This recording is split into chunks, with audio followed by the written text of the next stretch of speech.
इस चीज को गौर से देखिए। ये एक असली एस्ट्रॉयड है जो लगभग एक बहुमंजिला बिल्डिंग जितना बड़ा है और तेज रफ्तार से पृथ्वी की तरफ बढ़ रहा है। क्या आपको ये दिखा? शायद ही किसी को दिखा हो, और यही वजह है कि आगे जो हुआ उसने पूरी दुनिया को हिलाकर रख दिया। 15 फरवरी 2013 रूस के शहर चेलियाबिंस्क में सुबह एक आम सर्दी की सुबह जैसी शुरू होती है। लोग काम पर निकलते हैं, बच्चे स्कूल के लिए जाते हैं, सड़कों पर ट्रैफिक चलता रहता है। फिर अचानक, बिना किसी चेतावनी के, आसमान में एक चमकदार लकीर उभरती है।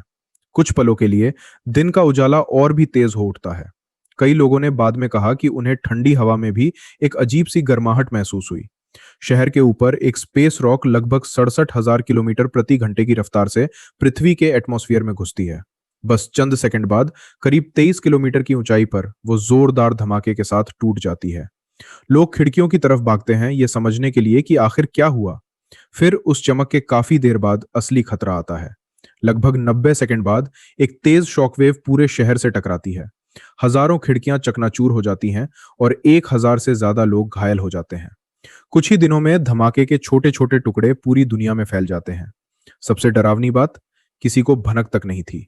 अब जरा सोचिए, अगर वो चीज किसी बिल्डिंग जितनी नहीं बल्कि उससे कहीं ज्यादा बड़ी होती। अब कल्पना कीजिए कुछ और भी विशाल। किट पीक नेशनल ऑब्जर्वेटरी के साइंटिस्ट स्पेस में घूमते एस्ट्रॉइड्स के रास्तों पर नजर रखे हुए थे। अपने एक रूटीन ऑब्जर्वेशन के दौरान उन्हें कुछ चौंकाने वाला दिखा। 99,942 एपोफिस नाम का एक एस्ट्रॉइड तेज रफ्तार से सीधे पृथ्वी की ओर आता दिखाई दिया। उस वक्त की शुरुआती कैलकुलेशन ने इशारा किया कि यह 2029 में हमारे प्लेनेट से टकरा सकता है।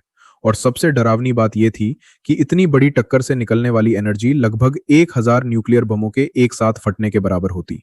इस लेवल की टक्कर मिनटों में पूरे प्लेनेट को तबाह कर सकती थी और शायद एक ग्लोबल मास एक्सटिंक्शन तक ला सकती थी। इस खोज ने दुनिया भर के साइंटिस्ट्स पर भारी दबाव डाल दिया। उन्हें एहसास हुआ कि देर होने से पहले इंसानों को खतरनाक एस्ट्रॉइड से पृथ्वी बचाने का कोई रास्ता ढूंढना ही होगा।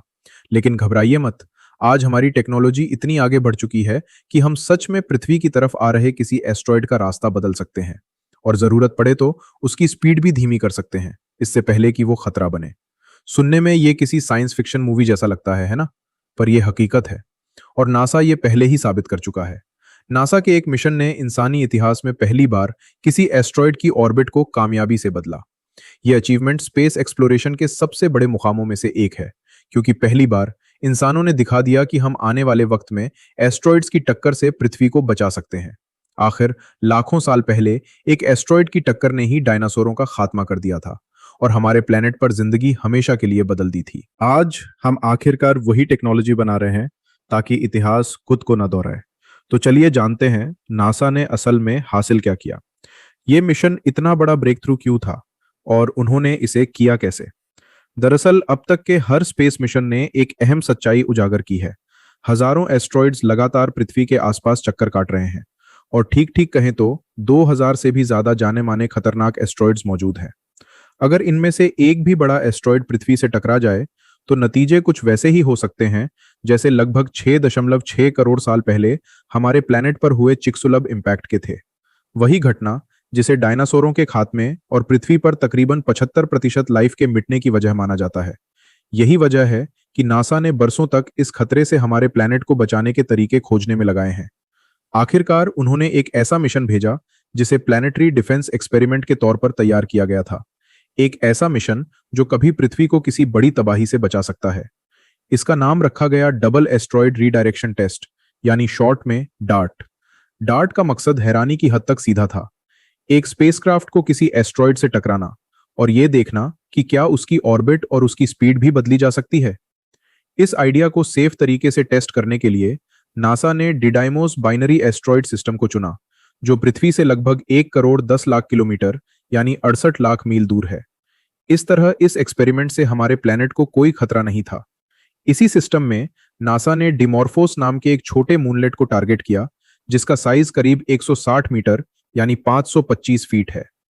मिशन का प्लान सीधा साधा था, डिमॉर्फोस से तेज रफ्तार से टकराना और उसे उसकी नॉर्मल ऑर्बिट से थोड़ा हटा देना। डेट तय हो गई, अब बस लॉन्च का इंतजार बाकी था। 24 नवंबर 2021 को स्पेसएक्स का फाल्कन 9 रॉकेट डार्ट स्पेसक्राफ्ट को स्पेस में ले गया और उसकी छोटे से टारगेट की तरफ यात्रा शुरू हुई। करीब 10 महीने की यात्रा के बाद स्पेसक्राफ्ट आखिरकार अपने डेस्टिनेशन तक पहुंच गया। फिर 26 सितंबर 2022 को ठीक शाम 7:14 बजे ईडीटी पर डार्ट डिमॉर्फोस से लगभग 22,530 किलोमीटर प्रति घंटे की चौंका देने वाली स्पीड से जा टकराया। और टक्कर का वह पल कुछ ऐसा दिखा। 3, 2, 1। Oh my God! वाह! इस अविश्वसनीय इंपैक्ट को हबल स्पेस टेलीस्कोप और जेम्स वेब स्पेस टेलीस्कोप दोनों ने कैद किया, पर दोनों ने इसे बिल्कुल अलग नजरिए से देखा। हबल ने इसे विजिबल लाइट में देखा, जबकि जेम्स वेब ने इसे इंफ्रारेड में कैद किया। दोनों टेलीस्कोप का डेटा जोड़कर साइंटिस्ट न सिर्फ एस्ट्रॉयड की सरफेस का स्टडी कर पाए, बल्कि यह भी समझ पाए कि इस इंपैक्ट ने उसकी ऑर्बिट को ठीक ठीक कैसे बदला। इन तस्वीरों में एक दिलचस्प बात सामने आई। टक्कर के बाद धूल का एक विशाल बादल डिमॉर्फोस से हर दिशा में फैल गया। इनमें से कुछ डस्ट स्ट्रीम्स स्पेस में मुड़ती हुई भी दिखी, जिनके पैटर्न को साइंटिस्ट्स अब तक पूरी तरह समझने की कोशिश कर रहे हैं। रिसर्चर्स अभी भी डेटा खंगाल रहे हैं, पर एक बात साफ हो चुकी है, डार्ट मिशन कामयाब रहा। इतिहास में पहली बार इंसानों ने कामयाबी से किसी एस्ट्रॉयड की ऑर्बिट बदली। यह अकेली अचीवमेंट एक बिल्कुल नए युग की शुरुआत है, जहां अब हमें बस ये उम्मीद नहीं करनी पड़ेगी कि कोई खतरनाक एस्ट्रॉयड पृथ्वी से चूक जाए। अब हमारे पास पलटवार करने की ताकत है। पर डार्ट कभी भी नासा की पूरी प्लेनेटरी डिफेंस स्ट्रेटेजी नहीं था। ये तो एक बहुत बड़े सिस्टम का बस एक हिस्सा है। नासा का प्लेनेटरी डिफेंस प्रोग्राम 4 बड़े स्टेप्स में चलता है। पहला, फाइंड यानी पता लगाना। पावरफुल ग्राउंड बेस्ड और स्पेस टेलीस्कोप लगातार आसमान को स्कैन करते रहते हैं, पृथ्वी के नजदीक मौजूद ऑब्जेक्ट्स को ढूंढते हुए और उनके साइज, ऑर्बिट और टक्कर की पॉसिबिलिटी का हिसाब लगाते हुए। दूसरा, वॉर्न यानी चेताना। अगर कोई खतरनाक ऑब्जेक्ट मिलता है तो नासा का planetary defence coordination office foreign governments, scientists, emergency एजेंसियों और पब्लिक तक सही जानकारी पहुंचाता है। तीसरा, कोऑर्डिनेट यानी तालमेल बिठाना। दुनिया भर की स्पेस एजेंसियां मिलकर एक रिस्पांस प्लान बनाती हैं, जबकि इमरजेंसी ऑर्गेनाइजेशन हर मुमकिन हालात के लिए तैयारी करते हैं अगर टक्कर टाली ना जा सके। और आखिर में, मिटिगेट यानी रोकथाम। अगर खतरा वाकई गंभीर हो तो डार्ट जैसी टेक्नोलॉजी एस्ट्रॉयड को पृथ्वी तक पहुंचने से पहले उसका रास्ता बदलने के काम आ सकती है। किसी डिजास्टर के बाद हाथ पैर मारने की बजाय अब इंसानों के पास उसे होने से पहले ही रोकने का मौका है। और यही बात इस मिशन को इतना हिस्टोरिक बनाती है। इससे भी दिलचस्प बात यह है कि एस्ट्रॉयड डिफेंस शायद इसका इकलौता फायदा ना हो। कई एस्ट्रॉइड्स में आयरन, निकल, प्लेटिनम और यहां तक कि सोने जैसी कीमती मेटल्स भारी मात्रा में मौजूद होती हैं। फ्यूचर में साइंटिस्ट्स का मानना है कि हम रिसोर्सेज से भरपूर कुछ एस्ट्रॉइड्स को सेफ ऑर्बिट्स में मोड़ सकते हैं, जिससे स्पेस माइनिंग सोलर सिस्टम में गहराई तक जाने से कहीं ज्यादा आसान हो जाएगी।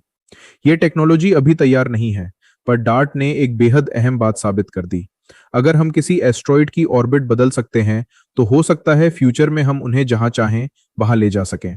ये ना सिर्फ प्लेनेटरी डिफेंस को, बल्कि स्पेस एक्सप्लोरेशन, रिसोर्स गैदरिंग और यहां तक कि ग्लोबल इकोनॉमी के फ्यूचर को भी बदल सकता है। कुछ ही दशक पहले पृथ्वी को किसी एस्ट्रॉइड से बचाना साइंस फिक्शन जैसा लगता था। आज ये साइंस है, और ये तो बस शुरुआत है। तो अब आपके लिए एक सवाल है, आपको क्या लगता है एस्ट्रॉइड माइनिंग कब हकीकत बनेगी? नीचे कमेंट्स में अपनी राय जरूर बताइए। अगर ये वीडियो आपको पसंद आया और आपने कुछ नया सीखा तो लाइक करना, चैनल सब्सक्राइब करना और नोटिफिकेशन ऑन करना ना भूलिए, ताकि हमारा अगला स्पेस सफर आप कभी मिस ना करें। अगली बार तक जिज्ञासु बने रहिए और सीखते रहिए।